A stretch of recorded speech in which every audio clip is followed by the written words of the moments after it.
تو آج بھی سیالکوٹ جہاں میری رہائش ہے نا، اب تو خیر میں نے اس کو کچھ سیکیورٹی ایشوز کی وجہ سے چھوڑ دیا ہے، تو میرے گھر کے بالکل سامنے نا قبرستان تھا، تو وہاں ایک بزرگ بیٹھا کرتے تھے سائیں عبدالرشید رحمۃ اللہ تعالیٰ۔ یہ جو اب جیسے سائیں نا، ان جیسے نہیں، صوم و صلات کے پابند آدمی تھے، اور وہ بھی نہیں کہ حضرت تھا کچھ نہیں تو سائیں بن گئے، نہیں، وہ بندہ وہ تھا جس نے بھرا میلہ چھوڑا تھا۔ میرا گھر بالکل قبرستان کے سامنے تھا، حضرت کا جو گھر تھا قبرستان کے دائیں جانب تھا۔ میرا گھر بھی میری طرح تھوڑا چھوٹا سا تھا اور تھا بھی گلی میں، اور حضرت کا گھر بھی حضرت کی طرح بہت بڑا تھا اور تھا بھی بالکل قبرستان کے ساتھ۔ تو حضرت بڑی شفقت فرماتے تھے، کیونکہ میں اس بات کا قائل نہیں کہ جی میں کہوں جی مجھے ان سے محبت تھی، نہیں، ان کو محبت تھی تو پھر مجھے محبت تھی۔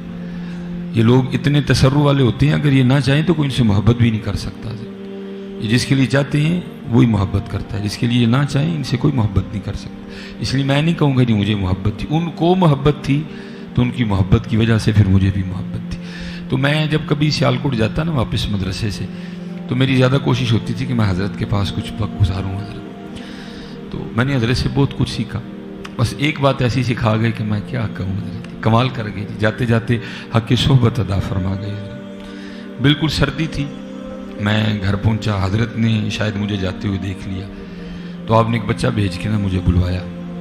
میں گیا، آپ نے کچھ بات کیے بغیر پہلے میرے ہاتھ پہ 1000 کا نوٹ رکھا، پرانا جو بڑا نوٹ ہوتا تھا، تو 1000 کا نوٹ رکھ کے مجھے کہنے لگے مولوی جی کو کام کہیے تو کر دو گے، کیونکہ نوٹ 1000 کا تھا، میری زبان سے بھی نکلا۔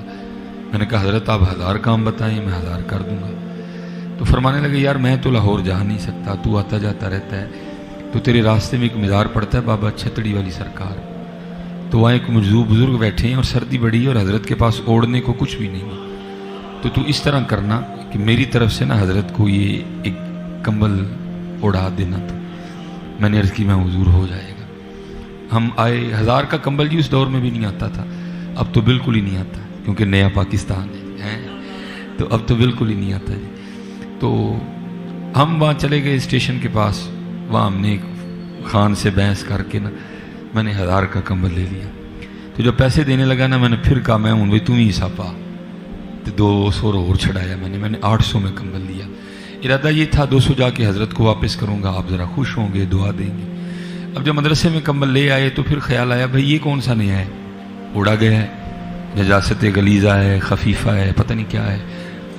ہم نے اسے بڑی پریتوں سے دھویا بھی، پھر ہم نے بڑی ڈیوٹی دے کے اس کو مدرسے کی چھت پہ سکھایا بھی۔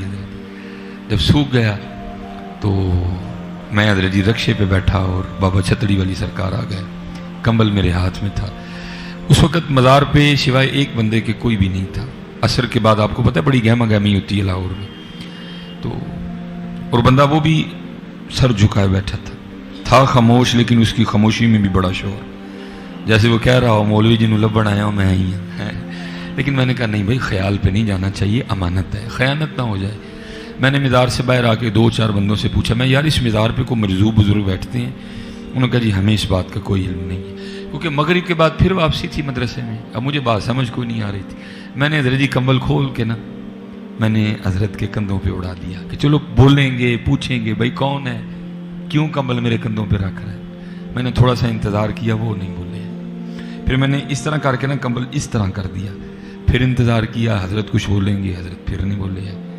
اب تھوڑا انتظار کر کے میں بھی واپس چل پڑا، لیکن جب میں چلا نا تو حضرت نے پیچھے سے ہاتھ ڈال کے نا میری قمیض پکڑ دی۔ جب انہوں نے قمیض پکڑی تو میں بھی کھڑا ہو گیا اور منہ بھی میں نے حضرت کی جرم کر لیا۔ تو مجھے کہتے کیا ہیں، کہتے ہیں مولوی جی کمبل تے دے چلے ہو، جڑا 200 بچیا ہوگی تے دے کے جاؤ نا، کمبل تے دے چلے ہو، جڑا 200 بچیا ہوگی تے دے کے جاؤ نا۔ تو میں حضرت مسجد میں بیٹھا ہوں، دن تو سردیوں کے تھے لیکن بابے نے میرے پیروں کے نیچے سے زمین نکال دی۔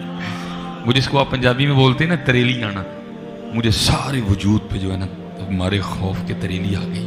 وہ بھائی سیالکوٹ میں 120 کلومیٹر کا فاصلہ ہے لاہور کے لیے، اس کو یہاں بیٹھے پتہ ہے 1000 دیا گیا ہے، پھر اس کو اتنا بھی پتہ ہے کہ 200 بچ گیا ہے، پھر اس کو اتنا بھی پتہ ہے 200 میری جیب میں ہے۔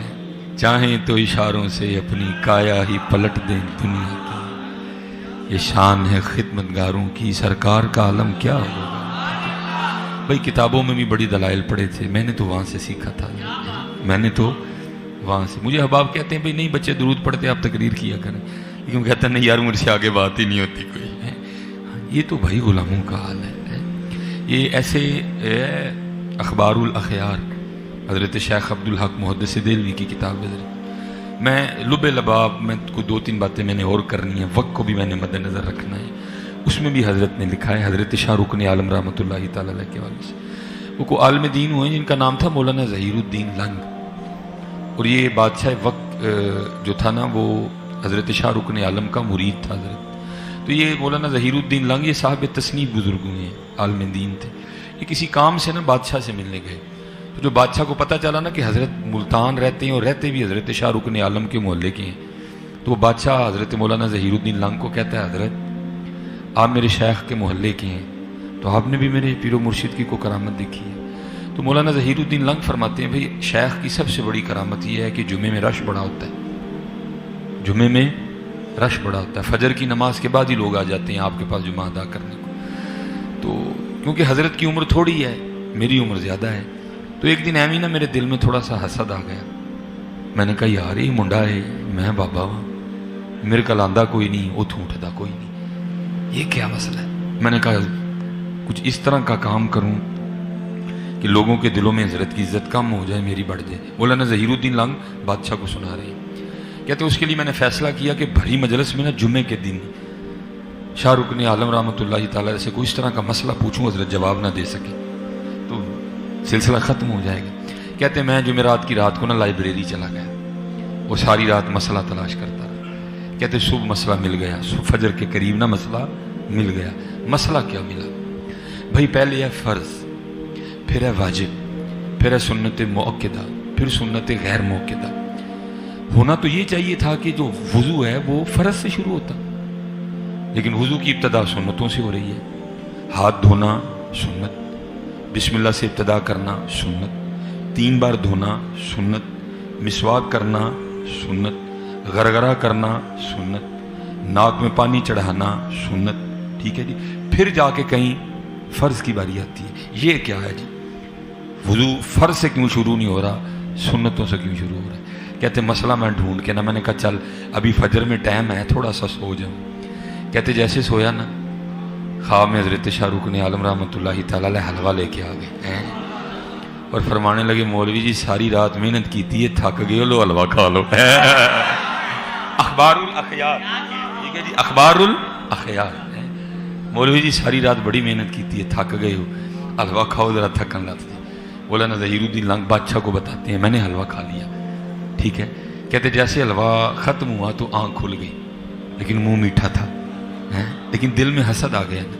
کہتے میں نے کہا یہ کام تو شیطان بھی کر سکتا ہے، صبح انشاءاللہ. کہتے فجر کی نماز پڑھی میں چلا گیا، لوگ بیٹھے ہوئے تھے. کہتے میں جیسے ہی پہنچا نا تو حضرت مجھے دیکھ کے فرماتے ہیں مولوی جی چنگا ہویا آ گئے، اسی جائز مسئلے تے بحث کرن دے ہیں، وضو فرضاں تو کیوں شروع ہوندا ہے؟